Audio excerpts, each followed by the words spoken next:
ഏറ്റുമാനൂർ നിയോജക മണ്ഡലം NDA സ്ഥാനാർത്ഥി ആതിര D. നായരുടെ തെരഞ്ഞെടുപ്പ് കൺവെൻഷൻ ഏറ്റുമാനൂർ നന്ദാവനം ഓഡിറ്റോറിയത്തിൽ നടന്നു. 2020 ചെയർമാൻ സാബു M. ജേക്കബ് ഉദ്ഘാടനം ചെയ്തു. സ്ഥാനാർത്ഥിയുടെ ഇലക്ഷൻ കമ്മിറ്റി ഓഫീസിന്റെ ഉദ്ഘാടനവും നടന്നു.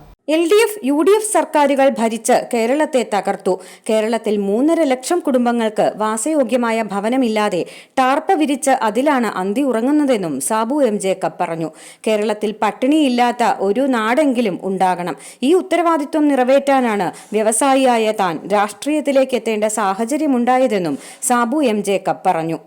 ഒരു പഞ്ചായത്തിൽ 252 കുടുംബങ്ങള് ടാർപ്പായുടെ അടിയിൽ കിടക്കുന്നുണ്ടെങ്കിൽ ഈ കേരളത്തില് ഏതാണ്ട് 3.5 ലക്ഷം കുടുംബങ്ങള് ഇന്നും ടാർപ്പായുടെ അടിയിലാണ് കിടക്കുന്നത് എന്നുള്ള സത്യമാണ് നമ്മൾ തിരിച്ചറിയേണ്ടത്.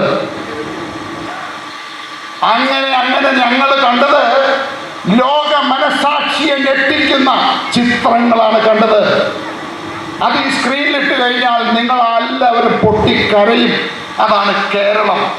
ഈ 70 വർഷം ഭരിച്ച് നമുക്ക് ബാക്കി വെച്ച കേരളം. പ്രിയപ്പെട്ടവരെ, പലരും ചോദിക്കുന്ന ചോദ്യമുണ്ട്, ഒരു വ്യവസായി എങ്ങനെ രാഷ്ട്രീയക്കാരനായി? അത് തന്നെയാണ് എന്നെ രാഷ്ട്രീയക്കാരനാക്കിയത്. അന്ന് ഞാൻ തീരുമാനിച്ചു, ഇതിനൊരു മാറ്റം വരണം. ഈ കേരളം മുഴുവൻ നന്നാക്കാൻ സാധിച്ചില്ലെങ്കിലും ഒരു നാടെങ്കിലും പട്ടിണിയില്ലാത്ത, സന്തോഷത്തോടെ, സമാധാനത്തോടെ, കുട്ടികളുടെ കണ്ണുനീര് വീഴാത്ത, സ്ത്രീകളുടെ അമ്മമാരുടെ കണ്ണുനീര് വീഴാത്ത ഒരു നാടെങ്കിലും ഉണ്ടാക്കിയിട്ട് ഈ നാട് നശിപ്പിച്ചവരോട് വിളിച്ചു പറയണം, ഇതും സാധ്യമാണ് എന്ന്.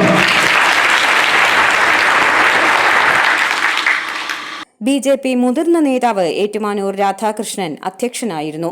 BJP ജില്ലാ പ്രസിഡന്റ് ലിജിൻ ലാൽ, 2020 മണ്ഡലം പ്രസിഡന്റ് ബോബൻ ജോർജ്, BJP ജില്ലാ general secretary Reji, NK Sasikumar, Saneesh Gopi ഉൾപ്പെടെയുള്ള NDAയുടെ നേതാക്കൾ സംസാരിച്ചു. സ്ഥാനാർത്ഥി ആതിര D. നായർ മറുപടി പ്രസംഗം നടത്തി. i4U news, Ettumanoor.